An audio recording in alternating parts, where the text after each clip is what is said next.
മാതാവിനും തിരുക്കുമാരനും 1000 നന്ദി. എൻ്റെ പേര് നീതു. ഞാനൊരു ഹിന്ദുവാണ്. ഞാനിവിടെ അടുത്തുനിന്ന് തന്നെയാണ് വരുന്നത്. കലവൂരാണ് വീട്. 2023 തൊട്ട് ഒരു സർക്കാർ ജോലിക്ക് വേണ്ടി പരിശ്രമിച്ചുകൊണ്ടിരിക്കുകയായിരുന്നു ഞാൻ. അപ്പം ആ ടൈമിലൊക്കെ ഞാൻ ഒത്തിരി എക്സാമൊക്കെ എഴുതുന്നുണ്ട്, നല്ല മാർക്കുകൾ എനിക്ക് കിട്ടുന്നുണ്ട്. പക്ഷേ എന്നിട്ടും ആ മാർക്ക്, ഇതൊരു ജോലിക്ക് വേണ്ടി കിട്ടാനുള്ള മാർക്ക് ഉണ്ടായിട്ട് പോലും എനിക്ക് ജോലി കിട്ടാത്തൊരു സാഹചര്യമായിരുന്നു. അപ്പം ഈ റീസെൻ്റായിട്ട് എഴുതിയ നല്ല എക്സാമിനൊന്നും എനിക്ക് കിട്ടിയിട്ടുണ്ടായിരുന്നില്ല. അപ്പം ആ സമയത്ത് എൻ്റെ പരിചയത്തിലുള്ളൊരു സിസ്റ്റർ പറഞ്ഞ്, നീ ഉടമ്പടി എടുക്ക്, കൃപാസനത്തിൽ ചെല്ല്, അവിടെ ചെന്ന് നിൻ്റെ വിഷമങ്ങൾ പറഞ്ഞ് പ്രാർത്ഥിക്ക്, നിനക്കിത് സാധിച്ചു കിട്ടുമെന്ന് പറഞ്ഞ്. പക്ഷേ സിസ്റ്റർ ഇത് എൻ്റെ അടുത്ത് പറയുന്ന സമയത്ത് എനിക്കൊട്ടും വിശ്വാസം ഉണ്ടായിരുന്നില്ല. കാരണം എനിക്ക് എൻ്റെ കഴിവിലായിരുന്നു വിശ്വാസം. ഞാൻ എഴുതുന്ന എക്സാമിനൊക്കെ എനിക്ക് മാർക്ക് കിട്ടുന്നുണ്ട്, പിന്നെ എന്തിനു ഉടമ്പടി എടുക്കണമെന്നായിരുന്നു എൻ്റെ ചിന്ത. അപ്പം എനിക്കതൊട്ടും താല്പര്യം ഉണ്ടായിരുന്നില്ല. സിസ്റ്റർ അങ്ങനെ പറഞ്ഞെങ്കിൽ പോലും എനിക്ക് താല്പര്യം ഉണ്ടായിരുന്നില്ല. പക്ഷേ അത് കഴിഞ്ഞും എക്സാമിന് എനിക്ക് അറ്റൻഡ് ചെയ്ത് നല്ല മാർക്ക് കിട്ടിയിട്ട് പോലും ഫൈനൽ കീ വരുമ്പോൾ എൻ്റെ ആൻസേഴ്സ് എല്ലാം ക്യാൻസലായി പോവുകയാണ്. അങ്ങനെ അതായത് തുടർച്ചയായിട്ട് 2 എക്സാമിനും നല്ല മാർക്ക് കിട്ടിയിട്ടും എനിക്ക് കിട്ടാത്ത സാഹചര്യത്തിൽ എനിക്ക് മനസ്സിലായി, ഇനി എന്നെക്കൊണ്ട് നടക്കുന്ന കാര്യമല്ല, എനിക്കിനൊരു ദൈവത്തിൻ്റെ അനുഗ്രഹം വേണം, സിസ്റ്റർ പറഞ്ഞ പോലെ ഉടമ്പടി എടുക്കണമെന്ന്. അങ്ങനെ ഞാനിവിടെ ഒരു സെപ്റ്റംബർ, അതായത് 2024 സെപ്റ്റംബർ മാസത്തിൽ ഞാനിവിടെ വന്ന് ഇവിടെ എന്താ നടക്കുന്നതെന്നൊക്കെ അറിയാനായിട്ട്. കാരണം ഇവിടെ അടുത്താണെങ്കിൽ പോലും ഞാനിവിടെ വന്നിട്ടുണ്ടായിരുന്നില്ല. അപ്പം സിസ്റ്റർ പറഞ്ഞ അനുസരിച്ച് ഞാൻ വന്ന് ഇവിടെ സാക്ഷ്യങ്ങളൊക്കെ കേട്ടുകൊണ്ടിരിക്കുക. അപ്പം ഓരോരുത്തർ ഡേറ്റ് ഇട്ട് പ്രാർത്ഥിക്കുന്ന സാക്ഷ്യങ്ങളാണ് ഞാൻ ആ സമയത്ത് കൂടുതലും കേട്ടുകൊണ്ടിരുന്നത്.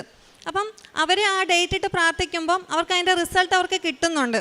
അപ്പം ആ സമയത്ത് എൻ്റെ PSC എക്സാമുമായി ബന്ധപ്പെട്ട് ഒരു കേസിൻ്റെ വിധി നടക്കുകയാണ്.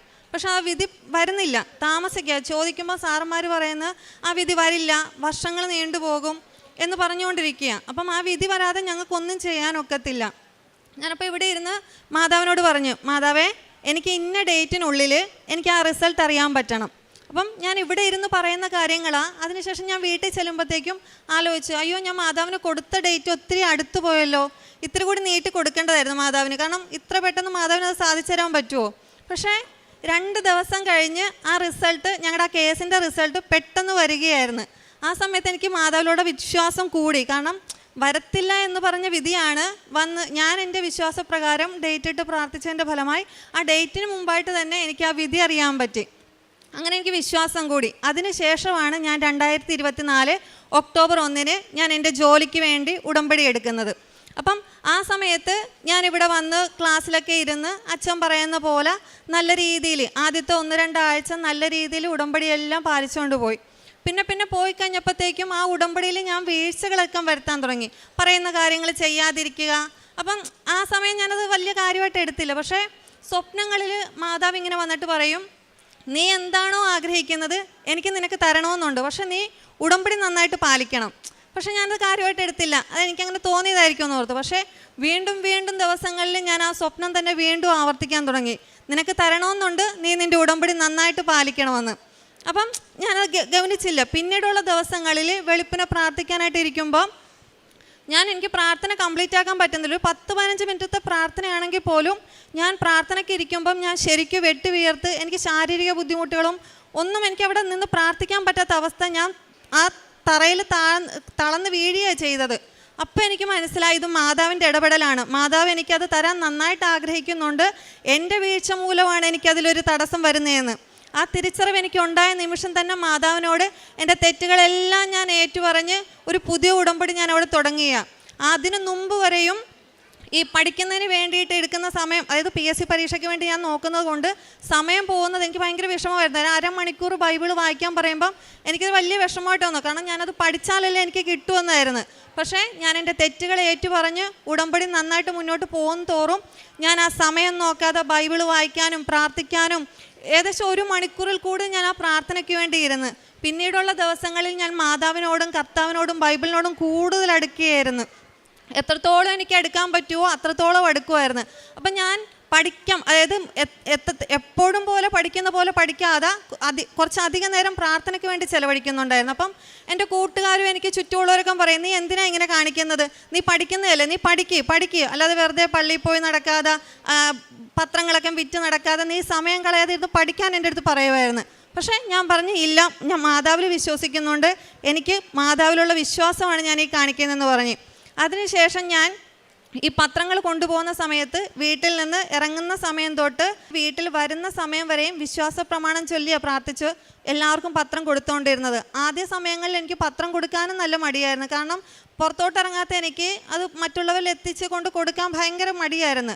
അപ്പം ഇവിടെ വന്ന സമയത്ത് ഒരു അപ്പച്ചന പറഞ്ഞത്, നീ പത്രം കൊടുക്കുമ്പോഴത്തേക്കും നിനക്കറിയാത്ത ആൾക്കാരുടെ ഇടയിൽ വേണം മാതാവിനെ അറിയിക്കാനായിട്ട്. മാതാവിൻ്റെ അനുഗ്രഹങ്ങളും മറ്റുള്ളവർക്ക് കിട്ടിയത് അറിയിക്കേണ്ടത് അങ്ങനെയാണെന്ന് പറഞ്ഞ് ആ സമയം തൊട്ട് ഞാൻ പത്രം കൊടുത്തുകൊണ്ടിരുന്നത് എനിക്ക്, അതായത് ഞാൻ എവിടെയെങ്കിലും, അതായത് മിക്കപ്പോഴും നടന്ന് ചെന്ന് റോഡിലൂടെ പോയി എനിക്കറിയാത്ത സ്ഥലത്ത് ചെന്ന് അവർക്ക് കൊടുക്കുക, വിശ്വാസ പ്രമാണം ചൊല്ലി അവർക്ക് കൊടുക്കുകയാണ് ചെയ്തത്. അപ്പം എൻ്റെ എക്സാമിൻ്റെ ഡേറ്റ് പോലും ആയിട്ടില്ല. അപ്പം ഞാനത് മാതാവിനോട് ആ സമയത്ത് ഇങ്ങനെ പറയുമായിരുന്നു. അതായത് എല്ലാവരും എന്നെ കളിയാക്കും, വർഷങ്ങളായിട്ട് പഠിക്കുന്നവർക്ക് പോലും ജോലി കിട്ടത്തില്ല. ആ പാട്ടിൽ ഇന്നലെ തുടങ്ങി നിനക്ക് എങ്ങനെ ജോലി കിട്ടാനാ, നിനക്ക് കിട്ടില്ല, നീ വേറെ എന്തെങ്കിലും പണിക്ക് പോകുന്നൊക്കെ പറഞ്ഞ് എന്നെ കളിയാക്കുമായിരുന്നു. അപ്പം ഞാൻ മാതാവിനോട് പറഞ്ഞു, മാതാവേ, ഞാൻ എന്താണോ ചെയ്യുന്നത് അവർക്കത് കാണിച്ചു കൊടുക്കണം. അതുവരെയും എൻ്റെ ഉടമ്പടിയിൽ ആവശ്യം എനിക്ക് ആദ്യത്തെ അഡ്വൈസിലൂടെ ജോലി വേണമെന്നതായിരുന്നു. അതിനുശേഷം ഞാൻ മാതാവിനോട് പറഞ്ഞു, മാതാവേ, എനിക്ക് ആദ്യത്തെ അഡ്വൈസിലൂടെ ജോലി മാത്രമല്ല പോയേണ്ടത്, എനിക്ക് 1ാം റാങ്ക് തന്നെ എന്നെ ഉയർത്തണമെന്നാണ് ഞാൻ പറഞ്ഞത്. ആദ്യത്തെ ദിവസങ്ങൾ ഞാൻ അങ്ങനെ പറയുകയും പിന്നീടുള്ള ദിവസങ്ങളിൽ എനിക്കത് മാതാവ് തന്നു എന്ന് ഞാൻ മനസ്സുകൊണ്ട് വിശ്വസിച്ച് എല്ലാ ദിവസവും മാതാവിന് എൻ്റെ റിസൾട്ട് വരുന്നത് വരെയും മാതാവിന് ഞാൻ പ്രാർത്ഥിക്കുമായിരുന്നു. എനിക്കത് തന്ന് എന്നെ അനുഗ്രഹിച്ചതിന് മാതാവിന് ഞാൻ നന്ദി പറയുകയാണ് ചെയ്തുകൊണ്ടിരുന്നത്. അപ്പോൾ എൻ്റെ കൂട്ടുകാരെന്നെ വഴക്ക് പറയും, നീ എന്തിനാ ഇങ്ങനെ പറയുന്നത്, നീ എക്സാം എഴുതുന്നത് അത്ര കോമ്പറ്റീഷൻ ഉള്ളൊരു ജില്ലയിലേക്ക് വേണ്ടിയിട്ടാണ്. അപ്പോൾ നീ ഇങ്ങനെ വിശ്വസിച്ച് എപ്പോഴും ഇങ്ങനെ പറയുമ്പോൾ നിനക്കത് കിട്ടിയില്ലെങ്കിൽ നിനക്ക് ഡിപ്രഷനും മറ്റു കാര്യങ്ങളൊക്കെ ഉണ്ടാകും, അത് നിനക്ക് പിന്നെ സഹിക്കാനൊക്കത്തില്ലെന്ന് പറഞ്ഞു. അപ്പോൾ ഞാൻ പറഞ്ഞു, ഇല്ല, ഞാൻ മാതാവിലാണ് വിശ്വസിക്കുന്നത്, അതുകൊണ്ട് മാതാവ് എനിക്ക് തരുമെന്ന് പറഞ്ഞ്. അപ്പം അതിനു മുമ്പ് ഞാൻ മാതാവിനോട് പറഞ്ഞു, മാതാവേ, എനിക്ക് ഈ ജോലി തരുമെന്ന് എനിക്കൊരു ഉറപ്പ് കിട്ടണമെന്നുണ്ടെങ്കിൽ ഞാൻ പഠിച്ച ഏതെങ്കിലും ഒരു സ്കൂളിൽ എനിക്ക് എക്സാം സെൻ്ററായിട്ട് കിട്ടണമെന്നാണ്. അപ്പോൾ ഈ എക്സാമിന് പൊതുവേ ഒരു 100-400 സ്കൂളിൽ എക്സാം സെൻറ്റർ വരും. വെറും 3 സ്കൂളിൽ പഠിച്ച എനിക്ക് അതിൽ കിട്ടാൻ ഒരു ചാൻസും ഇല്ല. പക്ഷേ ഞാൻ എന്തോ അങ്ങനെ മാതാവിനോട് പറഞ്ഞ്. അപ്പം അതിനുശേഷം എനിക്ക് പേടിയായിരുന്നു, ദൈവം എനിക്കത് കിട്ടാതെ വരും. ആകെ 3 സ്കൂളിലും പഠിച്ച് 100-400 സെൻറ്ററും ഉണ്ട്. പക്ഷേ എക്സാമിൻ്റെ ഹോൾ ടിക്കറ്റ് വന്നപ്പോൾ ഞാൻ ഞെട്ടിപ്പോയി. കാരണം ഞാൻ എവിടെയാണോ എൻ്റെ പഠിത്തം നിർത്തിയത് അതേ സ്കൂളിൽ എനിക്ക് മാതാവ് എക്സാം സെൻറ്റർ തന്നെ അനുഗ്രഹിച്ച് എനിക്കത് ബോധ്യപ്പെടുത്തി, മാതാവ് കൂടെയുണ്ട് എന്ന് ബോധ്യപ്പെടുത്തി. മാത്രമല്ല എനിക്ക് ആ എക്സാമിന് ഡേറ്റ് കിട്ടിയത് മാതാവ് ഇവിടെ പ്രത്യക്ഷപ്പെട്ട ഡിസംബർ 7-നായിരുന്നു. അപ്പം എനിക്ക് മനസ്സിലായി മാതാവ് എനിക്ക് വേണ്ടി എന്തോ ഒന്ന് പ്ലാൻ ചെയ്യുന്നുണ്ടെന്ന്. അപ്പോൾ എനിക്കത് കൂടുതൽ വിശ്വാസമാകുകയാണ് ചെയ്തത്. അതിനുശേഷം ഞാൻ വീണ്ടും എൻ്റെ പ്രാർത്ഥന ഞാൻ അതിൽ അടിയുറച്ച് വിശ്വസിച്ചു. മാതാവ് എനിക്ക് തരും എന്ന് തന്നെ വിശ്വസിച്ചുകൊണ്ടിരുന്നു. 2025 ജൂലൈ 18-നാണ് ഞങ്ങളുടെ റിസൾട്ട് വരുന്നത്. അപ്പം റിസൾട്ട് അറിയുന്നത് ഞാൻ അറിഞ്ഞില്ല. ഞാൻ അതുവരെയും ഒരു ക്ലിനിക്കിൽ വർക്ക് ചെയ്തുകൊണ്ടിരിക്കും. അപ്പോൾ ആ സമയത്ത് ഞാനിങ്ങനെ നോക്കി ഇരിക്കുന്നുണ്ട് എൻ്റെ റിസൾട്ട് അപ്പം വരും. പക്ഷേ ഞാൻ അറിഞ്ഞില്ല. എൻ്റെ കൂട്ടുകാരെന്നെ വിളിച്ചിട്ട് പറഞ്ഞ്, നിനക്ക് എന്തായിരുന്നു ഇത്ര ഉറപ്പെന്ന് ചോദിച്ചു 1ാം റാങ്ക് കിട്ടാൻ. ഞാൻ പറഞ്ഞു, എനിക്ക് മാതാവിൽ അത്രയും വിശ്വാസമാണ്. അപ്പം പറഞ്ഞു, നിൻ്റെ വിശ്വാസം നിന്നെ രക്ഷിച്ചിരിക്കുന്നത്, നിനക്കാണ് അതിൽ മാർക്ക് ബൈ ഫസ്റ്റ് റാങ്ക്. അതായത് ആ ഒരു എക്സാം എഴുതിയിട്ട് എനിക്കതിൽ 1ാം റാങ്ക് തന്ന് ഞാൻ ആഗ്രഹിച്ചതുപോലെ മാതാവ് എന്നെ ഉയർത്തി. ഒത്തിരി പേര് കളിയാക്കുമായിരുന്നു, പക്ഷേ മാതാവ് എന്നെ അവരുടെ മുമ്പിൽ ഉയർത്തി കാണിക്കുകയാണ് ചെയ്തത്. അപ്പം ഞാൻ മാതാവിനൊരു വാക്ക് കൊടുത്തിട്ടുണ്ടായിരുന്നു, മാതാവ് എനിക്ക് 1ാം റാങ്ക് തന്ന് എന്നെ ഉയർത്തുവാണെങ്കിൽ ഞാൻ മാതാവിന് നന്ദി പറഞ്ഞൊരു ഫ്ലെക്സ് വെക്കുമെന്ന്. അത് ഞാൻ ഫോട്ടോയൊക്കെ എടുത്തിട്ടുണ്ട് ഇതിൽ. അപ്പോൾ എൻ്റെ ആഗ്രഹം അതായിരുന്നു, മാതാവിന് നന്ദി പറഞ്ഞ് വെച്ചതിന് ശേഷമേ ഞാനിവിടെ സാക്ഷ്യം പറയാൻ വരുമെന്ന്. ഇന്നലെ രാത്രി 12 മണിക്ക് ആളെ കിട്ടാഞ്ഞിട്ട് ഞാൻ എങ്ങനെയൊക്കെയോ സംഘടിപ്പിച്ച് ആ രാത്രിയിൽ നമ്മുടെ സ്ഥലത്ത് അവിടെ മാതാവിന് നന്ദി പറഞ്ഞ് ഫ്ലെക്സ് വെച്ചതിന് ശേഷമാണ് ഇവിടെ സാക്ഷ്യം പറയാൻ വന്നിരിക്കുന്നത്. എന്നെ ഇത്രത്തോളം എൻ്റെ ലൈഫിൽ ഉയർത്തിയ, മറ്റുള്ളവരുടെ മുമ്പിൽ ഉയർത്തിക്കാട്ടിയ എൻ്റെ അമ്മ മാതാവിനും തിരുക്കുമാരനും 1000 നന്ദി. ഞാൻ പ്രേക്ഷിത പ്രവൃത്തിയും കാരുണ്യപ്രവൃത്തിയും, അതായത് എനിക്ക് സാമ്പത്തികമായിട്ട് ഒരു നിലനിൽപ്പില്ലായിരുന്നു, ഒരു ജോലി ഇല്ലാത്തതിൻ്റെ ഒത്തിരി ബുദ്ധിമുട്ട് എനിക്കുണ്ടായിരുന്നു. അപ്പം എല്ലാവരും ചെയ്യുന്ന പോലെ എനിക്ക് കാര്യമായിട്ടൊന്നും ചെയ്യാൻ പറ്റില്ല. ഈ വിധവയുടെ കാണിക്കയെപ്പറ്റി ബൈബിളിൽ പറഞ്ഞ പോലെ അവളുടെ കയ്യിലുള്ളതാണ് അവൾ കൊടുത്തത്, മനസ്സറിഞ്ഞു കൊടുത്തത്. അതുപോലെ തന്നെ എൻ്റെ കയ്യിലുള്ള തുച്ഛമായ, ഒത്തിരി ഒന്നുമില്ല, ചിലപ്പം എൻ്റെ കാര്യങ്ങൾ നോക്കുന്നതിന് മറ്റുള്ളവരാ. എൻ്റെ കയ്യിൽ മിച്ചം പിടിച്ച ചിലപ്പം 10 രൂപയെ കാണത്തുള്ളൂ എൻ്റെ പേഴ്സിൽ. ആ 10 രൂപ ഞാൻ മനസ്സറിഞ്ഞാണ് കൊടുത്തുകൊണ്ടിരുന്നത്. 1-2 തവണ മാത്രം ഞാൻ അതായത് വഴിയരികിലിരിക്കുന്ന അപ്പച്ചന്മാർക്കൊക്കെ ചോറ് കൊടുത്തിട്ടുണ്ട്. അല്ലാതെ എല്ലാവരും പറയുന്ന പോലെ ഞാൻ ആഴ്ചയിലൊന്നും ചെയ്തിട്ടില്ല, അതിനുള്ള നിവൃത്തി എനിക്ക് അന്ന് തന്നിട്ടില്ല. പക്ഷേ ഇനി എനിക്കാകാം. എനിക്കൊരു ജോലി തന്നു മാതാവ്, എനിക്ക് നല്ലൊരു ഡിപ്പാർട്ട്മെൻറ്റ് തന്ന്, എനിക്ക് 1ാം റാങ്ക് തന്ന്, നല്ലൊരു സ്ഥലത്ത് എനിക്ക് ജോലി ശരിയാക്കി തന്നു. ഇനി തുടർന്നും, അതായത് ഞാൻ 2024 ഒക്ടോബർ 1 ഉടമ്പടി എടുത്തത്. പക്ഷേ ഇപ്പോഴും ഞാൻ ആ രീതിയിൽ തന്നെയാണ് പോയിക്കൊണ്ടിരിക്കുന്നത്. അല്ലാതെ ആ ഒരു ജോലിക്ക് വേണ്ടി 90 ദിവസത്തേക്ക് മാത്രം മാതാവായിട്ടൊരു ഉടമ്പടിയല്ല. ഇന്നും ഞാൻ പ്രാർത്ഥിക്കുന്നുണ്ട്, ദിവസവും ബൈബിൾ വായിക്കുന്നുണ്ട്, വചനങ്ങൾ കേൾക്കാറുണ്ട്, ചൊല്ലാറുണ്ട്, ഞാനത് മറ്റുള്ളവരിൽ എത്തിക്കാറുണ്ട്. ഞാൻ അത്രയും വിശ്വസിക്കുന്നു. ഇന്നിപ്പം ഞാൻ ഇത്രത്തോളം ഹാപ്പി ആയിട്ട് നിൽക്കുന്നതും മാതാവിൻ്റെ ആ കാരുണ്യം കൊണ്ടാണ്. പിന്നെ എന്തിന് ഞാനങ്ങനെ മാറ്റി ചിന്തിക്കണം? ആ 90 ദിവസത്തേക്ക് വേണ്ടി മാത്രം മുറുക്കെ പിടിച്ച് എൻ്റെ ലൈഫിൽ എന്നും മാതാവ് എൻ്റെ കൂടെ വേണം. അതങ്ങനെ ഉണ്ട് എന്നതിൻ്റെ തെളിവാണ് ഞാനിപ്പോഴും ഇവിടെ നിന്ന് സന്തോഷത്തോടെ ഈ സാക്ഷ്യം എനിക്കിവിടെ പറയാൻ പറ്റുന്നത്. അമ്മ മാതാവിനും തിരുക്കുമാരനും ഒരിക്കൽ കൂടി ഞാൻ നന്ദി അർപ്പിക്കുന്നു. ഇതാണ് ഞാൻ അവിടെ നമ്മുടെ സ്ഥലത്ത് വെച്ചിരിക്കുന്ന ഫ്ലെക്സ്. ഇതിൽ എഴുതിയിരിക്കുന്നത് PSC പരീക്ഷയിൽ 1ാം റാങ്ക് തന്നെ എന്നെ ഉയർത്തിയ അമ്മ മാതാവിനും തിരുക്കുമാരനും 1000 നന്ദി എന്നും പറഞ്ഞ് സമർപ്പണം നീതു എന്ന പേരിലാണ് വെച്ചിരിക്കുന്നത്. കാരണം ഞാൻ അമ്മ മാതാവിന് കൊടുത്ത വാക്കായിരുന്നു, എനിക്ക് 1ാം റാങ്ക് തന്ന് ഉയർത്തുവാണെങ്കിൽ ഞാൻ മറ്റുള്ളവരുടെ മുമ്പിൽ അത് ഏറ്റു പറയുകയും അമ്മ മാതാവിന് ഞാനൊരു ഫ്ലെക്സ് വെക്കുകയും ചെയ്യും. അതിനുശേഷം മാത്രമേ ഇവിടെ സാക്ഷ്യം പറയാൻ വരുവുള്ളൂ എന്ന്. എല്ലാം തന്ന് അനുഗ്രഹിച്ച അമ്മ മാതാവിനും തിരുക്കുമാരനും 1000 നന്ദി. ജോഷുവയുടെ പുസ്തകത്തിൽ നിന്ന് അധ്യായം 1 7-ാം തിരുവചനം. എൻ്റെ ദാസനായ മോശ നൽകിയിട്ടുള്ള എല്ലാ നിയമങ്ങളും അനുസരിക്കുകയും ശക്തനും ധീരനുമായിരിക്കുകയും ചെയ്യുക. അവയിൽ നിന്ന് ഇടം വലം വ്യതിചലിക്കരുത്. നിൻ്റെ ഉദ്യമങ്ങളിലെല്ലാം നീ വിജയം വരിക്കും. നീതു ഇവിടെ വന്ന് ഉടമ്പടിയെടുത്ത് പ്രാർത്ഥിക്കുമ്പോൾ വളരെ ശക്തമായി പ്രാർത്ഥിച്ചു. കാരണം ആ പ്രാർത്ഥനയ്ക്ക് എല്ലാം ഉത്തരം നൽകിയതിനുള്ള ഒരു വലിയ കാരണം നമുക്ക് മനസ്സിലാക്കാം. നമ്മുടെ ജോസഫ് അച്ഛൻ പറയാറുണ്ട്, നിൻ്റെ ആസ്തി എന്തുമാത്രമുണ്ട് എന്ന്. നീതുവിൻ്റെ സ്പിരിച്വൽ ബാങ്കിൽ വളരെ വലിയ ഒരു ആസ്തി ഇട്ടതിന് ശേഷമാണ് ഞാൻ ഉടമ്പടി ഉഴപ്പി എന്ന് മനസ്സിലായ സമയം മുതൽ അതെല്ലാം അവിടെ നിർത്തി. ഇനി ഞാനൊരു പുതിയ ഉടമ്പടി തുടങ്ങുകയാണ് എന്ന് പറഞ്ഞിട്ടാണ് നീതു ഉടമ്പടി ജീവിതം വീണ്ടും പുനഃക്രമിക്കുന്നത്. നമുക്കെല്ലാം കുമ്പസാരിക്കുവാനുള്ള സൗകര്യങ്ങളും വിശുദ്ധ കുർബാന സ്വീകരിക്കാനൊക്കെയുള്ള ഒരുപാട് സൗകര്യങ്ങളുണ്ട്.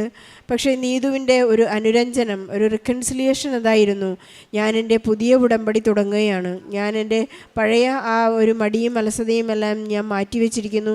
ഇനി മുതൽ ഞാൻ പരിശുദ്ധ അമ്മയ്ക്കും ഈശോയ്ക്കും സമർപ്പിച്ച് ഒരു വ്യക്തിയായിരിക്കുമെന്ന് പറഞ്ഞുള്ള ആ ഒരു ജീവിതം ഒരു 1.5 ഉടമ്പടിയായിരുന്നു എന്ന് നീതു ഏറ്റുപറയുന്നു.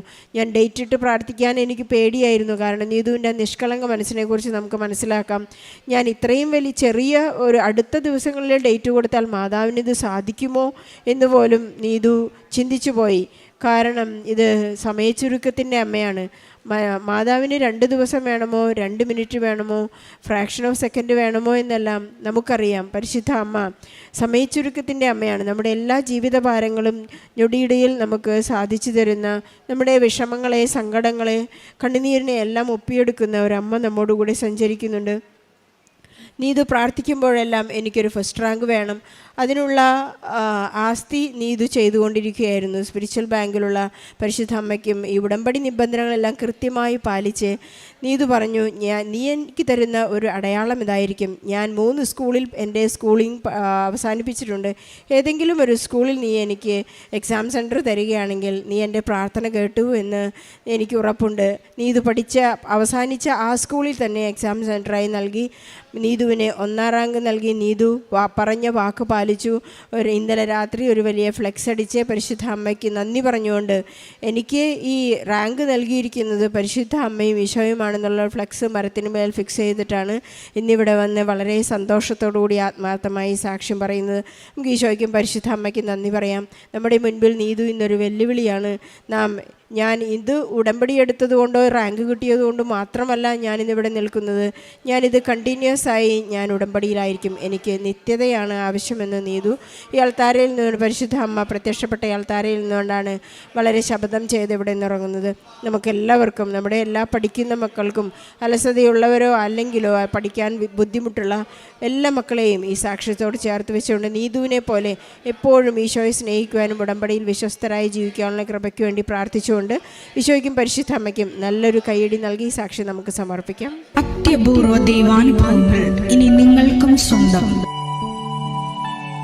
ഈ യൂട്യൂബ് ചാനൽ ഇതുവരെ സബ്സ്ക്രൈബ് ചെയ്തിട്ടില്ലെങ്കിൽ ഇപ്പോൾ തന്നെ സബ്സ്ക്രൈബ് ചെയ്യുക. ഈ വീഡിയോ ഇപ്പോൾ തന്നെ നിങ്ങളുടെ സുഹൃത്തുക്കൾക്ക് ഷെയർ ചെയ്തുകൊണ്ട് കർത്താവിൻ്റെ പ്രേക്ഷിതരാകുക.